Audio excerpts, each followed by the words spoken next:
Hello పిల్లలు, praise lord. Welcome to kids story time. పిల్లలు ఈరోజు లెసన్కి అందరు రెడీగా ఉన్నారు కదా? Okay, let's start. పిల్లలు, ఒక ఊరిలో ఒక పోస్ట్ మ్యాన్ ఉన్నాడు. అందరి ఇళ్ళకి వెళ్ళి పోస్ట్ అంటారు కదా పిల్లలు. ఇంతకు ముందు అయితే పోస్ట్ మ్యాన్ వచ్చాడంటే ఇంట్లో నుంచి పరిగెత్తుకుంటూ వెళ్ళి మనకి ఏం లెటర్స్ వచ్చాయో, ఎవరు పంపించారో అని చాలా ఎగ్జైటింగ్గా వెయిట్ చేస్తూ గేట్ల దగ్గరికి పరిగెత్తుకుంటూ వెళ్ళే వాళ్ళం పోస్ట్ అనగానే.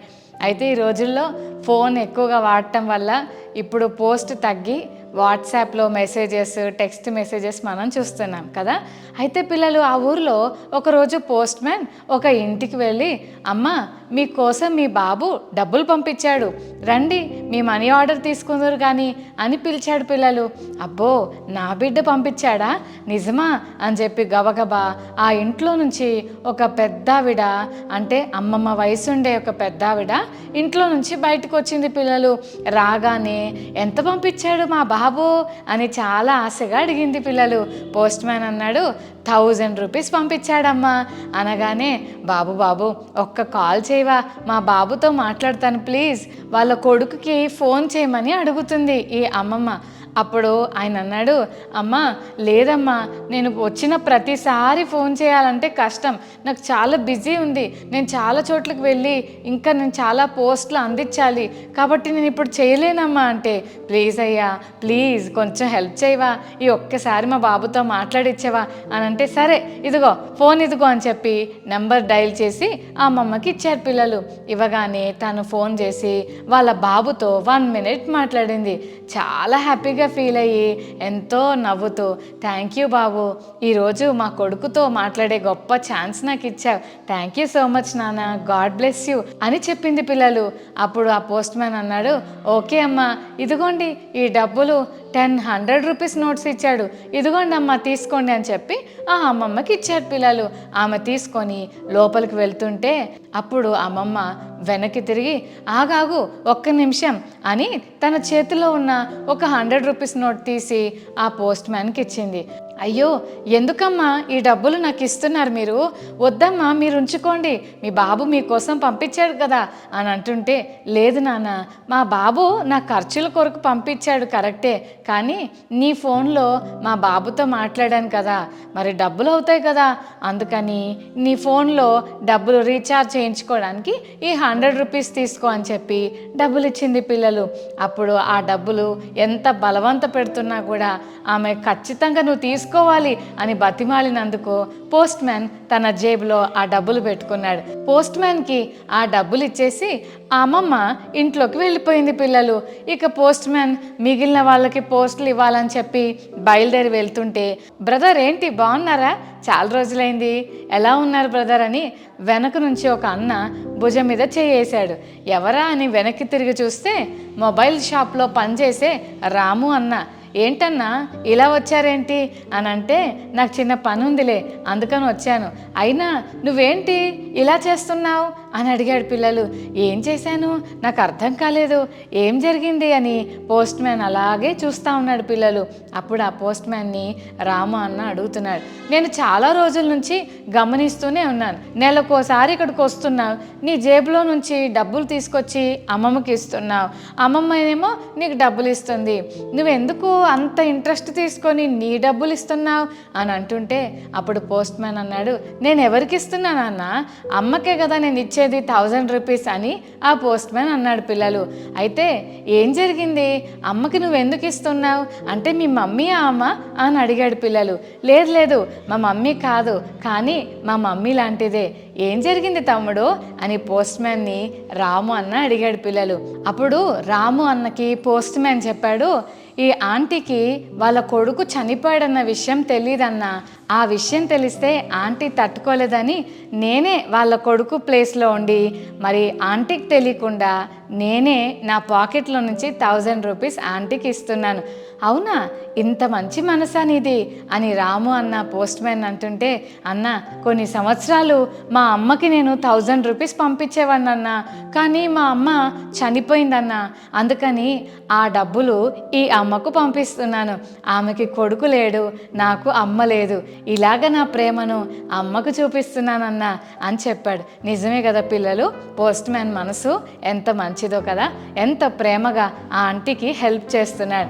ఆ బాధ తట్టుకోలేదని విషయం చెప్పకుండా ఆ ఆంటీకి ఒక కొడుకులాగా ఆయన ఎంతో ప్రేమను చూపిస్తున్నాడు కదా పిల్లలు. మనం కూడా దేవుని బిడ్డలుగా ఇటువంటి ప్రేమనే చూపించాలి. బైబిల్ గ్రంథంలో ఎలిమెలెకు అనే ఒక అంకుల్ ఉన్నాడు పిల్లలు.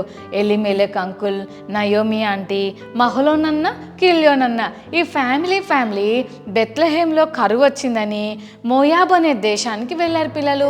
బెత్లెహేంలో కరువు వచ్చిందంటే తినటానికి ఏమి లేదు, కానీ మోయాబు దేశంలో అన్నీ బాగున్నాయి. సరే కొంతకాలం అక్కడ ఉండొద్దాంలే అని ఫ్యామిలీతో కలిసి మోయాబు దేశానికి వెళ్ళారు. అక్కడికి వెళ్ళిన కొంతకాలానికి ఎలిమెలెకు అంకుల్ చనిపోయారు పిల్లలు. అప్పుడు నయోమి ఆంటీ వాళ్ళ 2 సన్స్ ఉన్నారు. అయితే నయోమి ఆంటీ వాళ్ళ 2 కొడుకులకి మోయాబు దేశంలో ఉన్న 2 అక్కల్ని చూసి మ్యారేజ్ చేసింది. అందులో ఒక అక్క పేరు ఓర్ప, ఇంకొక అక్క పేరు రూతు.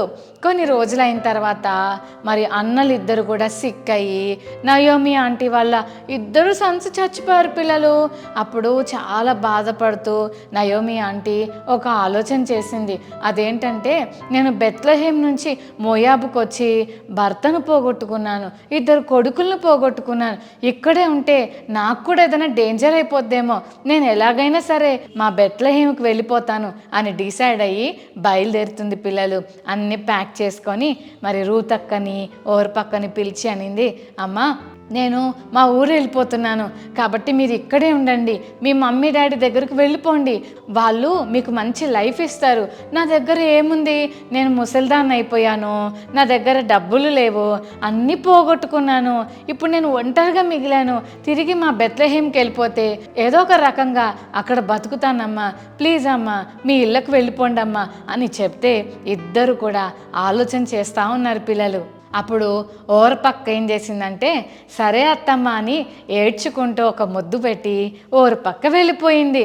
కానీ రూతక్క అనింది, అత్తమ్మ నేను వెళ్ళను అత్తమ్మ, మీరు ఎక్కడుంటే అక్కడ ఉంటాను, మీరు ఎక్కడికి వెళ్తే నేను అక్కడికి వెళ్తాను, మీ దేవుడే నా దేవుడు, మీ ప్రజలే నా ప్రజలు, మీరు ఎక్కడికి వెళ్తారో నేను అక్కడికి వస్తా, మీరు ఎక్కడ చనిపోతే నన్ను కూడా అక్కడే పాతి పెట్టాలి అని చెప్పి వాళ్ళ అత్తయిన నయోమిని విడిచిపెట్టలేదు పిల్లలు. ఇన్ని సంవత్సరాలు రూతక్క మోయాబు దేశంలో ఉంది. మోయాబులో అన్ని పరిస్థితులకు అలవాటైపోయింది. ఇప్పుడు సడన్గా మోయాబును వదిలిపెట్టి బెత్లెహేంకి వెళ్ళాలంటే అంత ఈజీ ఏం కాదు. అసలే అక్క మోయాబు స్త్రీ, అంతేకాదు అక్కకి హస్బెండ్ లేడు, అంతేకాదు అక్కకి పిల్లలు కూడా లేరు. అందుకని ఆ ఊర్లోకి వెళ్తే అందరూ మీ వల్ల మా నయోమక్క జీవితం ఇలా పాడైపోయిందని వెక్కిరించే వాళ్ళు చాలామంది ఉండొచ్చు. అలా ఎవరైనా తిడతారేమో, ఎవరైనా నన్ను ఇన్సల్ట్ చేస్తారేమో, నన్ను చూసి నవ్వుకుంటారేమో అని చాలా రకాల ప్రశ్నలు రూతక్కకు వచ్చి ఉండొచ్చు. బట్ స్టిల్ రూతక్క నయోమి ఆంటీని విడిచిపెట్టలేదు. నయోమి ఆంటీని నమ్ముకున్న దేవుడిని కూడా విడిచిపెట్టలేదు. దేశం దాటేసి బెత్లెహేంలోకి వచ్చిన తర్వాత దేవుడు రూతక్కని స్పెషల్గా బ్లెస్ చేశాడు పిల్లలు. నయోమి ఆంటీ నమ్ముకున్న దేవుణ్ణి రూతక్క కూడా నమ్ముకోవడం మొదలుపెట్టింది. రూతక్క ఎప్పుడైతే మరి బెత్లెహేం వచ్చిందో ఎంతమంది వాళ్ళ చుట్టూ చేరారు.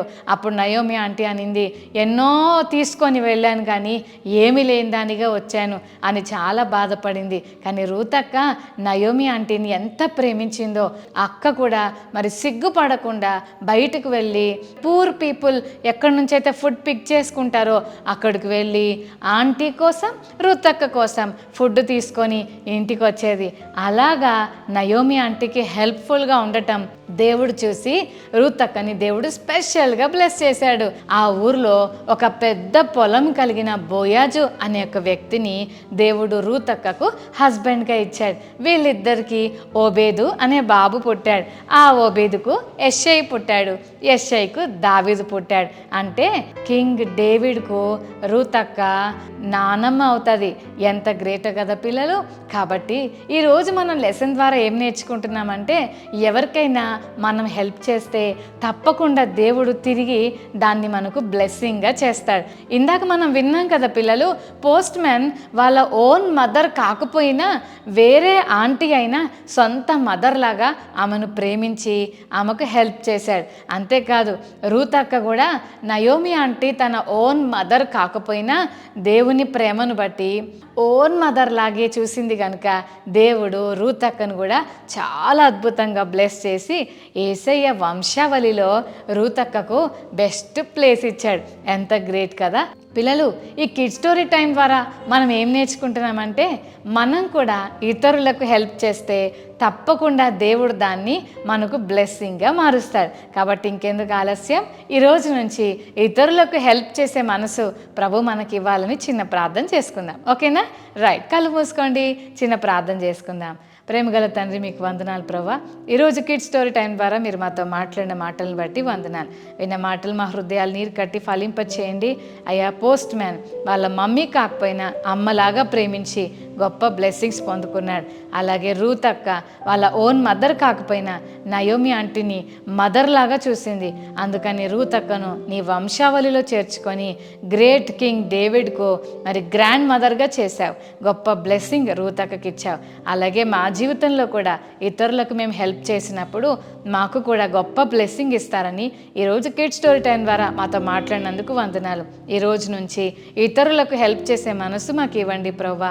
ఈ కిడ్ స్టోరీ టైం చూస్తున్న ప్రతి చెల్లి తమ్ముడిని స్పెషల్గా దీవించి ఆశీర్వదించమని యేసు నామమున వేడుకొని ప్రార్థిస్తున్నాం తండ్రి, ఆమేన్.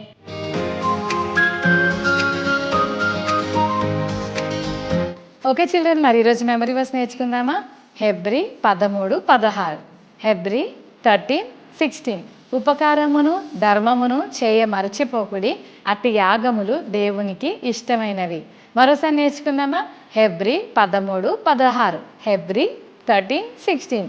ఉపకారమును ధర్మమును చేయ మరచిపోకుడి, అట్టి యాగములు దేవునికి ఇష్టమైనవి. ఓకే చిల్డ్రన్, ఇప్పుడు మనము మరి క్విజ్ టైంలోకి వెళ్దాం. మరి ఇంతవరకు మీరు నేర్చుకున్న లెసన్లో నుంచి మీకు కొన్ని ప్రశ్నలు. ఎవ్రీ మంత్ పోస్ట్ మ్యాన్ ఎంత డబ్బులు అమ్మమ్మకు ఇచ్చేవాడు? నయోమి ఆంటీ వాళ్ళు బెత్లెహేమ్ నుండి ఏ దేశానికి వెళ్ళారు? నయోమి ఆంటీతో తిరిగి బెత్లెహేమ్కు ఎవరొచ్చారు? రూత్ అక్కకు దేవుడు ఇచ్చిన గొప్ప బ్లెస్సింగ్ ఏంటి? Okay children, God bless you, bye.